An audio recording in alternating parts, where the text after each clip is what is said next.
Qual é, professor Jorge Hélio, a sua leitura, a sua interpretação? Sem deixar de dizer que a sociedade brasileira, ao longo dos seus 20 anos de Constituição, espera pelo um padrão minimamente ético para a vida pública, bem como para a vida privada, mas especialmente no nosso mundo político. Porque já não é de curta duração, é de longa duração, uma tradição de uma prática política malsã, onde o crime do colarinho branco assim definido perpetua, sem que nada seja possível fazer para impedir que ele continue sendo praticado.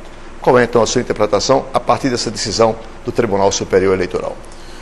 Bom, Arnaldo, eu gostaria de saudar os espectadores, com muita honra que passo a integrar essa seleta bancada. Quero lhe agradecer desde já, é honroso para mim e para qualquer um que dela participe. Quero saudar meus amigos Djalma e Roberto.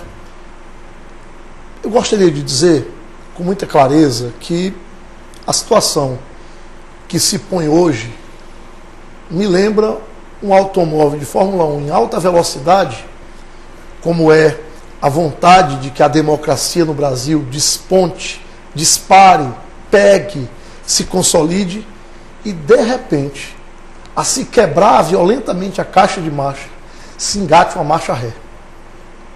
Foi essa a sensação que ontem, nesta semana, quando estava discutindo num outro debate acerca desse assunto, me veio à mente quando a notícia nos chega acerca dessa decisão do TSE. Uma decisão por 4-3. Costumo dizer que decisões por 4 votos a 3, 6 votos a 5, 5 votos a 4, não são decisões, são circunstâncias decisionais. Bastava que uma pessoa mudasse a opinião, ou a outra imputasse uma outra decisão e o rumo seria outro. Em primeiro lugar, isso. Mas respeito à decisão por 4-3 do TSE. Contudo, não posso deixar de registrar que a decisão teve um caráter conservador, retrógrado, na contramão do nosso processo evolutivo de amadurecimento da democracia. Nós que estamos nesse estágio adolescente da democracia brasileira, a Constituição está às vésperas de completar seu 20º aniversário, e que parece que há uma certa vontade, né, ainda que eu não sinta isso de maneira muito patente, muito mais de forma latente, de que se adote a democracia não apenas formal, mas material. A mim me parece grave. Eu definiria como grave.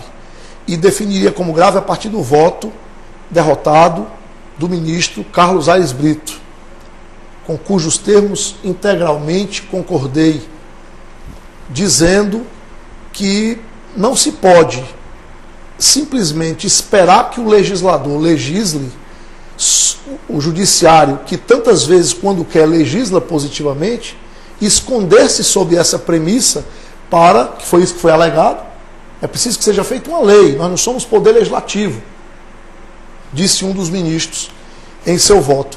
Então, o legislador tem que legislar. E, enquanto isso, o que foi que o TSE fez quando ele determinou a verticalização?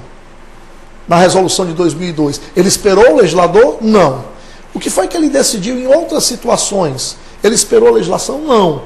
Ele interpretou a Constituição e eu concordei com sua decisão interpretativa. Agora, ele resolveu acudir-se do legislador para ser omisso, para não tomar essa responsabilidade. É certo que reprovação de contas em nível de Tribunal de Contas, e discutiremos isso daqui a pouco, ainda admite que se busque o Poder Judiciário, mas uma decisão judicial é muito preocupante que o TSE tenha tomado essa decisão.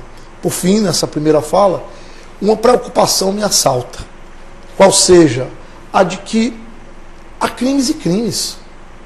Nós sabemos que há situações em que os gestores malversam o dinheiro público de maneira vergonhosa, não com provas testemunhais, disse que me disse, mas com provas documentais fartas, com flagrantes provas. E mesmo assim, esperaremos por um trânsito em julgado, aliás, isso vai ser discutido aqui, trânsito em julgado que demora anos e anos para acontecer, é a própria salvaguarda da impunidade. Professor Roberto Martins Rodrigues, qual é a sua interpretação? Eu gostaria até de ter ficado por último, para poder ouvir.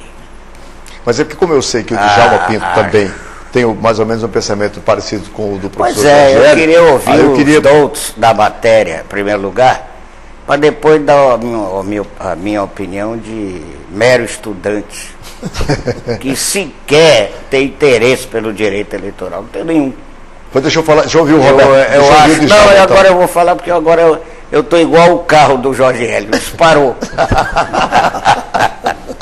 Eu quero dizer o seguinte, que sem nenhum desapreço pela justiça eleitoral, longe de mim isso aí, mas eu acho que o Brasil tem criado muitos mecanismos na área da justiça e outros de nenhum interesse público. Pelo contrário, vem acontecendo coisas, por exemplo, o Jorge Hélio colocou um aspecto muito importante, não exatamente em questão eleitoral, mas em questão de justiça, de poder judiciário. Ele disse que uma sentença para transitar em julgado leva anos. É verdade. Então ele tocou numa ferida que continua aberta. Eu não vejo nenhuma providência